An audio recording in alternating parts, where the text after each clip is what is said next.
Hello, friends, and happy Thursday. I'm not about to be long because I got to get to work and I got to eat breakfast, right? So, I'm going to say this and mean it wholeheartedly, right? I don't think people there's some that really do need it because, for whatever reason, we'll just leave it at that. But I think majority of people need therapy or seek out a higher power to resolve the trauma that is tied to what they've learned, about relationships, whether it be from their parents or grandparents or whomever raised you. Childhood is an integral part in the lifespan, right? And so that's where we learn patterns. That's where we see those who take care of us and nurture us, how they manage relationships. And, we essentially, as children, learn from whoever the adult is or whoever that person is who is providing for us, right? I think a majority of us need therapy or seeking a higher power to really resolve the traumas that might be affiliated with various relationships, what you've seen growing up. So I'll use my case for example, right? I'm currently in therapy because I do hold the trauma of really only seeing women in my family be single parents, right? I've seen marriages, but I've seen marriages either dissolve or spouses pass away. And even my cousin was like, our family is cursed. That's a whole nother conversation for a whole nother day. And we'll get into that. But I think, overall, that's all I've seen, right? And that does make a difference. Like, I remember dating a guy, and I won't go into too many details, who I thought I was going to marry. But there were people around that guy who really discouraged that guy from seeking any relationship any further with me because, I was raised by a single parent, majority of my life, majority of my childhood. I want to say probably from about 8 until probably about 20. My mom was single, right? Or, just she had my brothers and there's that. But the family dynamics were unique compared to maybe another friend of mine who parents had been married the whole time and even got married before they had them. Like it's it's like, what? That's normal. I think that's where most of us need, if we want relationship advice or we need relationship guidance, I feel like some of us need therapy or seek a higher power to deal with the trauma that comes from, seeing different relationship dynamics or, maybe, dealing with the trauma of feeling pressured by your parents who've been married 30, 40 years to get married and all those things, right? Because I really just don't think, I don't know. And I could be wrong. This might be rage bait. Y'all might be pissed at me. But I do feel like the whole genre of relationships and relationship advice thing, if anything, I feel like that is such a high money, profitable market, kind of like supplements, right? Supplements are $1 billion industry. And I feel like relationships are kind of in that stream wave too. And how I know it's in that stream wave is because a lot of people are misusing all these buzzwords such as emotional intelligence and I'm gonna use emotional intelligence. There's another word that is sometimes misused or just talking about love, right? We are English is the only language where love is used to cover multiple meanings, right? Other languages, for its purpose, love has a different, phrase. When we're talking about friendship or brotherly love, when we're talking about emotional, affectionate love, we're talking about, agape love, we're essentially the only language, and we're talking about English, that uses love to cover multiple actions, right?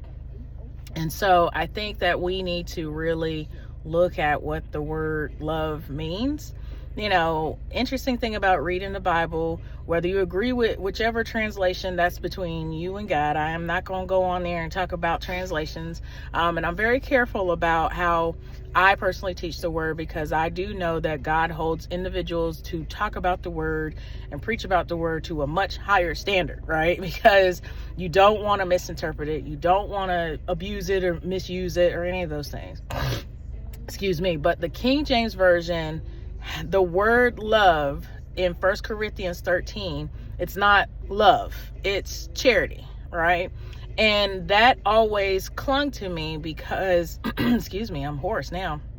Or getting hoarse. Enemy, get behind thee.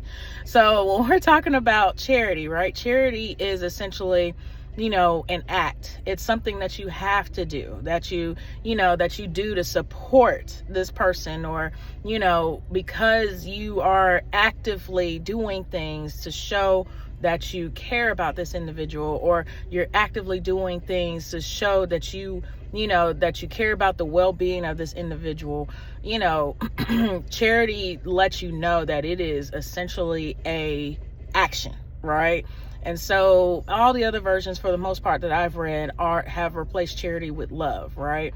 And I think, me personally, I think sometimes that gets misused a lot. Not only just on a biblical standpoint, because some people are trying to, I get it. I'm not going to expose, but that's just my opinion. But I think sometimes we misinterpret the word love, and we forget that it is a very active thing, right? So just like with fostering our relationship with God, right? You're going to pray, you're going to fast, you're going to attend a church service, or I'm just going to say some places they just have meeting services, or they have revivals. You're going to do what you can to continue to build that relationship between you and God, because you love God, and it is active, right? It is something that is very active.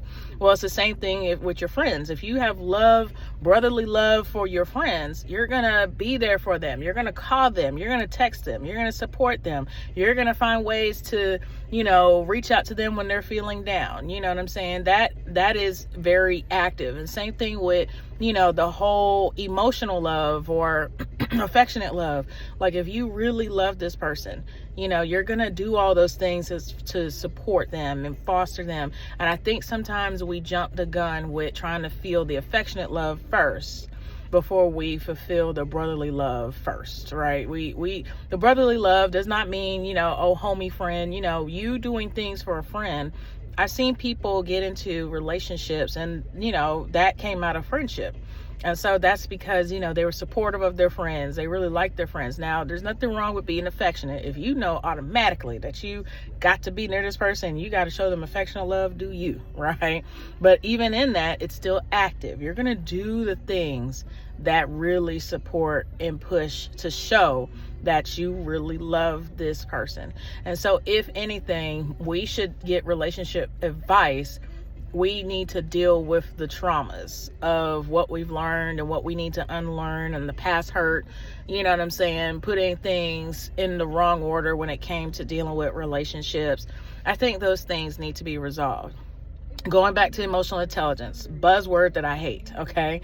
And the reason why I say, well, I'm looking for somebody that's emotionally intelligent, the reason why I say that is a buzzword, and I think it's improperly used, to each his own, because it's different where you just really ask somebody, oh, here's the phrase. People are going on to say that they want, a friend and I were talking about last night, do you want that old school love, right? You want that, oh, I want that back in the day love.